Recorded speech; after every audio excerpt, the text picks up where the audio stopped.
As a buyer, you're probably wondering, what questions should I ask my realtor before buying a home? It's a great question. It's a great place to start. And I've got about 10 questions that I'm going to go through, questions that'll help you. And if I don't answer your question, or if I don't have the questions that you want, you can send me a DM near the end, or just look for my contact information. It's in the description. So I'll gladly help you out. Let's get through it. Let's get started with the 10 questions, and I'll help you set it up so that when you talk to a realtor, a professional like myself, they should be able to answer these questions. So the first question you want to ask them is, how do you get paid? How does a realtor get paid? A lot of people don't understand exactly how it works, and they think that they have to pay up front. But really, a realtor is working as a consultant, and they don't get paid until the very end. So you'll find people that are helping you hours and hours of finding homes, doing work that you don't even see, researching. They are helping you get inside of homes. They're helping you see the homes, and help you see if that home would actually be a good fit for you. They're listening to all of your wants and needs and really helping you, but they don't get paid at all until closing. So how do they get paid? That's the question you want to ask them. And typically it's going to be a percentage of the purchase price. It could be a flat fee, but typically it's a percentage. And I want to tell you right up front, all commissions are negotiable. So no matter which agent you're working with, their commission and their rate is negotiable. They may say no, that they don't want to work with you if it's too low, but they're not going to gouge you. They're going to probably give you a reasonable price, and you're not going to have to pay anything until it's absolutely closed. All right. So what's the second one?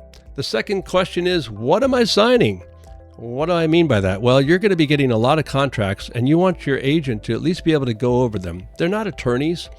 They are not allowed to interpret contracts, but they can give you an overview. They are allowed to help you go over it. And one of the first things you're going to sign with your agent is a buyer's brokerage agreement, or a BBA, as it's called. And this is an agreement with you as the buyer, with their brokerage, with the agent's brokerage, that agrees upon what it is, the terms, and how they're going to get compensated, how your agent's going to get compensated for all the work they're going to do for you. So ask the questions. Don't be afraid. They should be able to go through this agreement with you and ask what the exit terms are on this agreement. All right. It's important. And you do have to have an agreement with the agent for them to be able to get you into a home and before you get started and seeing anything. You also want to make sure that you do have a consultation with an agent, because once you sit down and go over what your wants and needs with them in an initial consultation, rather than just walking through homes, it's a lot better for you. You're going to spend a lot less time walking around, driving around. You're going to get right to the home you probably wanted without a lot of fuss. All right. Question number 3. How long am I committed to working with you? Well, don't assume every buyer brokerage agreement is the same, because they're not. You're filling in the timeline of how long you're going to work with this agent.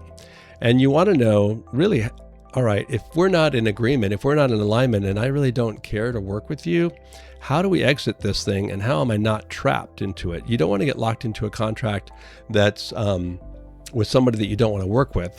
At the same time, you have to be fair to the agent that's working with you, putting in all the time. Sometimes you're going to hit some roadblocks or some hard times, or there's not going to be homes that you want.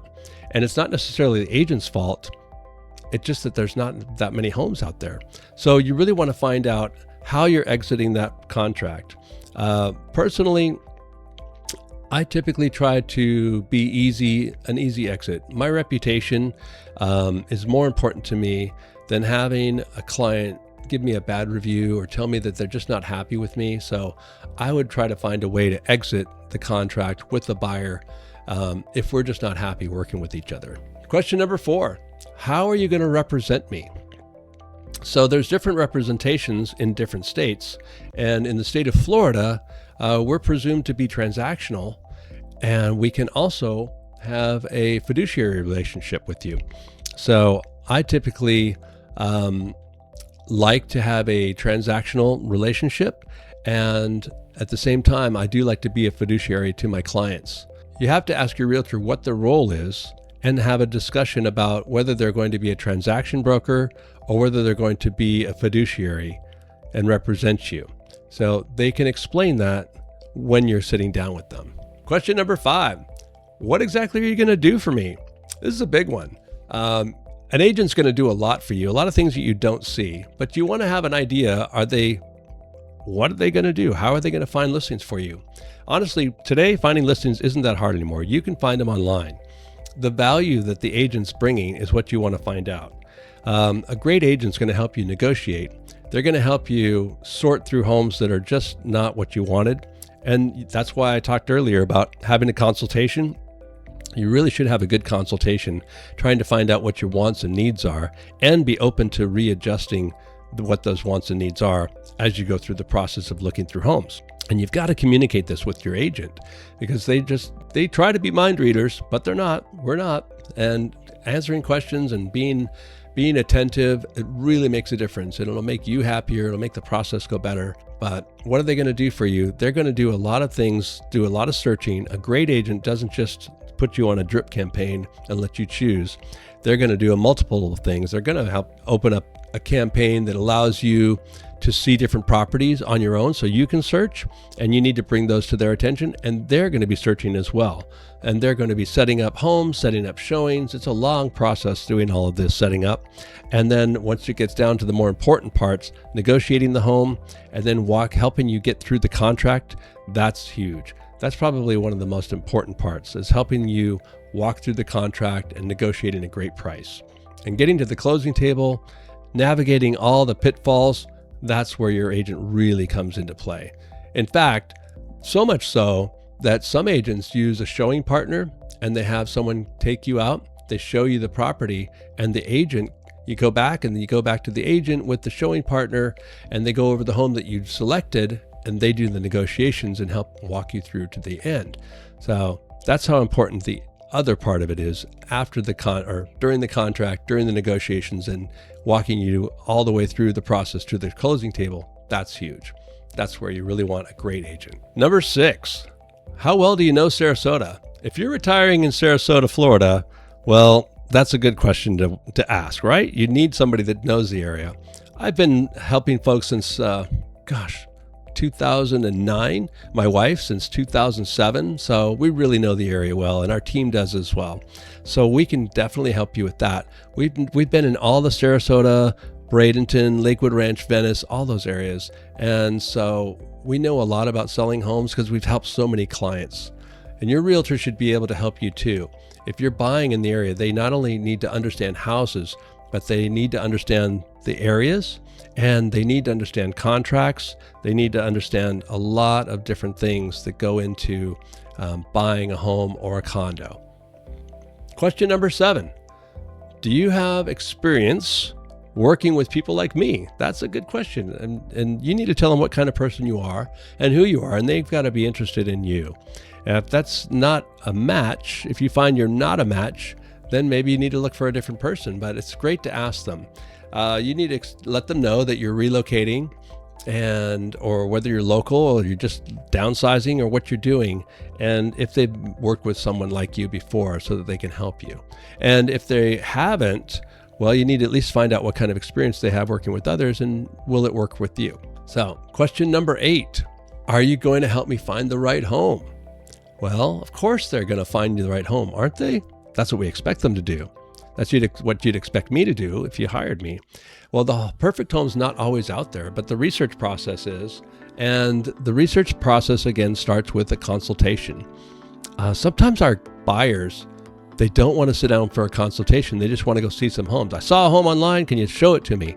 Well, we really need to have a consultation first to make sure that's the right home. We can look it up online. We can look at all the pictures. We can do a lot of the homes these days have what's called a 3D tour, and we can go through the home and just see if that's right. We can save hours and hours of driving around just by looking at a home.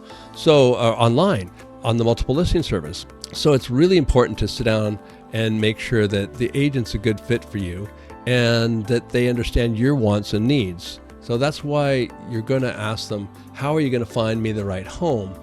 You're going to start by the consultation, and then they're going to ask you a series of questions to see what home is a good fit for you. And if you are open and honest about it and think clearly about what it is you want and answer all their questions, they'll probably save you a bundle of time. All right, number 9. Who can you connect me with locally? Well, what does that mean exactly?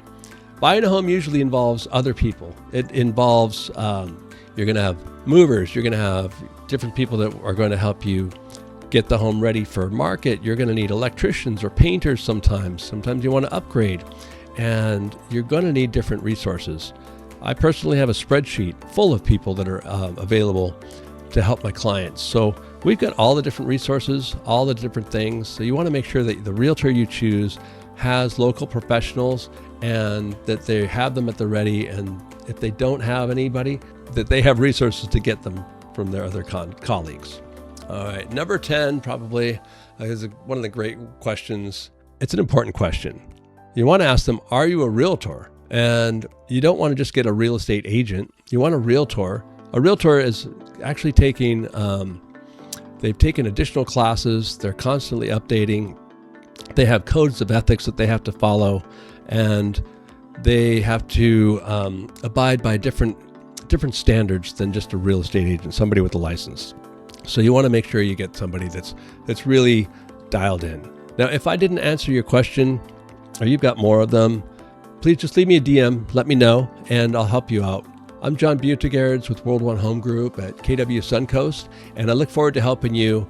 I'll answer any questions you have, and let's sit down and have a consultation about your next time you want to retire in Sarasota. Okay, bye.